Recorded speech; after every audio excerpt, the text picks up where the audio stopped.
Bonjour à toutes et à tous, bienvenue en 2023 dans cette nouvelle année que je vous souhaite belle et heureuse pour vous et pour tous vos proches. 2022 aura été une année compliquée, difficile, tant sur le plan économique que sur le plan politique.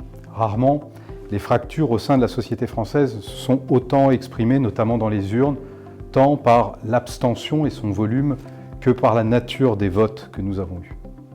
Le retour d'une guerre majeure en Europe a encore renforcé les incertitudes des Français coincés entre les rapports du GIEC sur le réchauffement et l'urgence climatique, les pénuries de produits et de matières premières, les spéculations indécentes sur les prix des énergies et l'inflation galopante, notamment des produits alimentaires. En dépit des crises qui s'enchaînent à un rythme inédit depuis notre arrivée à la mairie en 2020 en plein Covid, mon équipe municipale et moi tenons le cap du projet municipal que vous nous avez chargé de mener pour notre ville. Nous avons déjà engagé les grandes modifications réglementaires qui nous permettent aujourd'hui, à travers un nouveau plan local d'urbanisme et un RLPI entré en vigueur à l'automne, de mieux encadrer la publicité sur le ban communal et de mieux maîtriser les opérations immobilières. En parallèle, nous avons accentué nos efforts sur l'aménagement de Venelle pour favoriser la marche à pied et sécuriser plusieurs pistes cyclables. Apaiser et mieux répartir les usages de la voirie est un objectif qui ne doit exclure personne, ni les piétons, ni les cyclistes, ni les automobilistes, mais qui vise à ce que chacun trouve sa place dans l'espace public d'un respect mutuel avec des règles comprises et acceptées par tous. À ce titre, Riedisheim a décidé de s'associer au baromètre des villes marchables, grande enquête nationale destinée à dresser un état des lieux de la situation pour les piétons. Cette enquête en ligne porte sur le ressenti des piétons, sur la sécurité, l'accessibilité, les aménagements et les actions de la commune. Et je vous invite bien sûr à nous apporter votre contribution à cette enquête et vous trouverez toutes les informations nécessaires sur le site internet de la ville. En 2022, les travaux sur l'adaptation de notre commune à la nouvelle donne climatique ont été une priorité pour nous. En quelque sorte, le fil conducteur de notre action. Changement des vieux luminaires énergivores, notamment rue du Général de Gaulle. Isolation des passoires thermiques, notamment nos écoles, en particulier Bartholdi.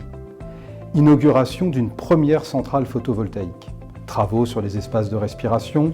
Démarrage de la réhabilitation des friches industrielles pour éviter de consommer du foncier agricole. Tous ces exemples démontrent qu'il est possible, avec une volonté politique et une action coordonnée avec l'agglomération M2A, le département et la région, d'œuvrer pleinement pour l'intérêt commun et pour les générations futures.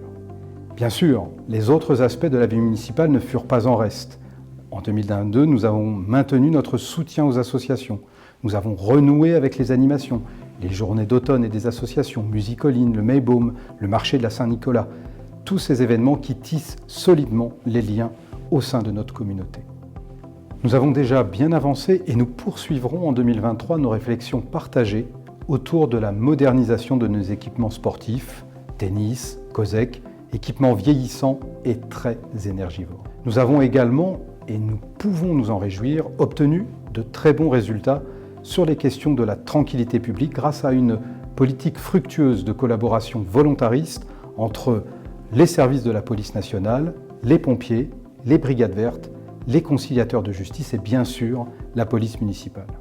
Nous avons, après plusieurs départs en retraite, d'ailleurs reconstitué nos effectifs de police, renforcé aussi nos outils de vidéoprotection partout où c'était pertinent, investi dans des formations et du matériel pour nos forces de sécurité et de protection civile. Pourtant, 2023 s'ouvre sous un ciel incertain. La crise énergétique ampute mécaniquement les capacités d'investissement de la commune. Les 3/4 des moyens financiers consacrés à préparer l'avenir seront probablement absorbés par l'inflation.